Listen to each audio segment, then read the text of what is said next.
Bismillah, brothers and sisters. We all know by now how evil the Western media is. You know, when they report on the news, whenever Muslims blow themselves up to kill innocent people, and they call it terrorism. Brother makes a good point. The media is run by filthy Jews and white men. Sister makes a good point. But luckily, we can use the Western media and social media created by the filthy Jews and white men to give the true message of Islam to everyone and make sure that everyone knows that ISIS have got nothing to do with Islam.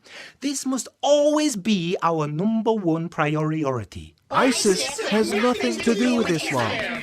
That's right. Oh, you all learn so fast, mashallah! So, whenever anyone says that Islam is violent, all we have to say is ISIS have nothing to do with Islam. Because we all know that true Islam is nothing like it whatsoever. Now, before we all go out and preach to the dirty infidels so we can invite them to the beautiful message of Islam, does anybody have any questions? Sir, me. One at a time, boys. Ginger, you go ahead. I exposed Tommy Robinson. Oh, good for you, Ali D. I'm sure you did expose him. But that's not a question though, is it? So let the ginger boy speak, please. You know when ISIS kill people for not being Muslim anymore? Fake ex-Muslims. Lol. Yes, apostasy. Yeah, that's treason like Edward Snowden, innit? Yeah, I've heard that's also in Islam, but nobody told me that before I joined. Is it true? Is it really a part of Islam, or is it only ISIS that do it?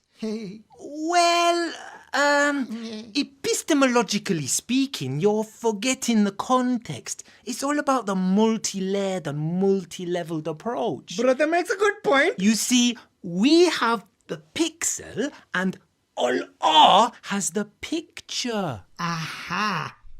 Pixel. Oh, come on, guys. We shouldn't be embarrassed by our beliefs. Of course apostates are killing Islam. It's the authentic hadith that the Prophet said, whoever changes his religion, kill him. That is correct. Sahih Bukhari, book 88, hadith 5. Just to be clear, no context in this ruling mentions treason being a condition for this punishment to take place. This is an issue of consensus by the major Muslim scholars. Okay, fine. Let's remember, however, that we behead the apostates. And as we know, beheading is painless. So it's a win-win for everyone. But apart from killing apostates, ISIS has nothing to do with Islam. Killing apostates is the only thing that they have in common with our religion. Any other questions? The Islamophobes always give us grief. When ISIS cuts off the hand of a thief, does Islam really give us this brief? Oh, seriously, mate, can you stop doing that? It is well annoying. Right. First and foremost, not every thief has their hand chopped off.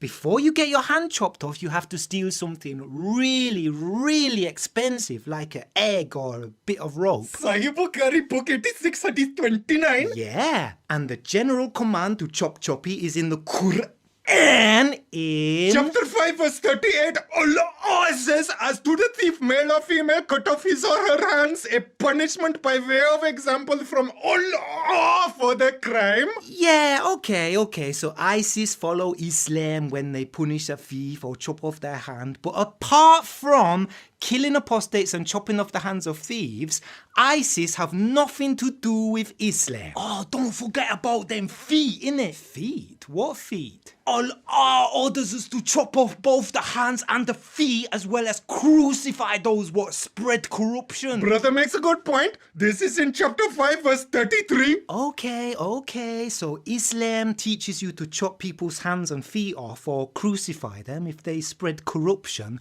But apart from killing apostates, chopping off hands and feet and crucifixion, ISIS has nothing to do with Islam.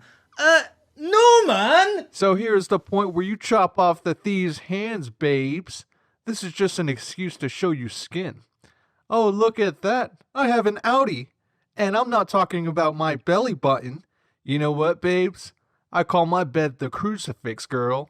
If you want to spread corruption, I'll be glad to nail you there. Norman, stop it! What you're doing is haram! You're not one to speak.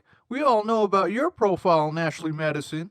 Mr. Compassionate who likes cuddles. That reminds me, what punishments do ISIS carry out for adultery? Well, what ISIS do is they give fornicators 100 lashes while a group of Muslims has to gather round to witness. Quran chapter 24 verse 2. And ISIS also stone married adulterers to death. Sahih Bukhari book 93 hadith 55. Alright, so I guess that might be a little bit Islamic too, but apart from killing apostates, chopping off hands and feet, crucifixion, lashing fornicators and stoning adulterers, ISIS has nothing to do with Islam. Any questions from our sisters at the back there? I've got one. You know when ISIS takes slaves, like making women and children slaves, right? Well, that obviously can't be from Islam because we all know that slavery is wrong. Wrong! Are you stupid? Even the Prophet had slaves and the Quran specifically allows it. Quran chapter 4 verse 3, chapter 4 verse 24, chapter 4 verse 25, chapter 23 verse 6, chapter 24 verse 33. Alright, we get it. The Quran allows slavery. We all know that. At least those of us with full intelligence, not half intelligence like women, innit?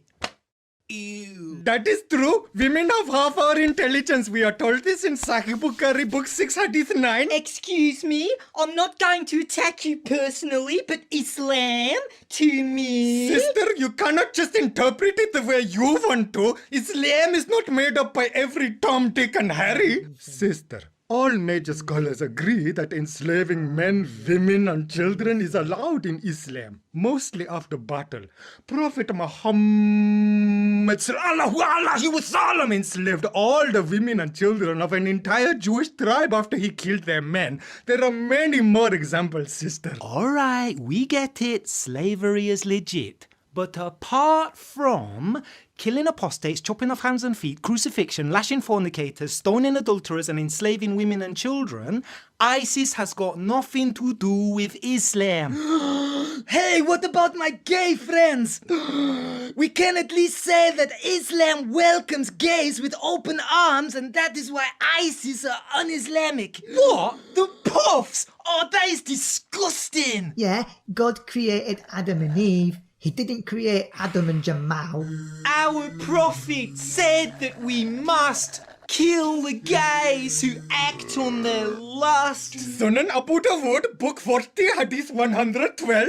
We can fling them off the highest roof, but only after we've established proof. Whatever. No one likes the gays anyway, apart from Linda. Okay, let's just get some context here. People say some stupid shit sometimes. I just say that shit to make them allies against white men and Islamophobes. Ah, very clever. Anyway, right, so apart from killing apostates, chopping off hands and feet, crucifixion, lashing fornicators, stoning adulterers, enslaving women and children and killing gays, ISIS has got nothing to do with Islam. What about collecting jizya from non-Muslims? Quran chapter 9 verse 29. What about destroying shrines? Sahih Tirmidhi book 10 hadith 88. What about executing blasphemers? What about executing prisoners? Is hijab really compulsory? Do drinkers really get lashed? Oh, look, we seem to have run out of time, so I'm afraid I won't be able to answer any more of your questions at the moment. But my original point still stands, yeah? ISIS is not Islamic because, apart from killing apostates, chopping off hands and feet, crucifixion, lashing fornicators, stoning adulterers, enslaving women and children, killing gays, beheading prisoners, lashing drinkers, enforcing obligatory fasting during Ramadan, abiding by strict monotheism, enforcing zakat, enforcing compulsory hijab, destroying shrines, executing magicians, destroying idols, forcing jizya on non-Muslims and executing blasphemers, ISIS has got nothing to do with Islam. So, what have we all learned today? Islam has nothing to do with Islam. Alhamdulillah, now go and tell all the infidels on YouTube, Facebook and Twitter that Islam has nothing to do with... Wait, what? Oh, shit.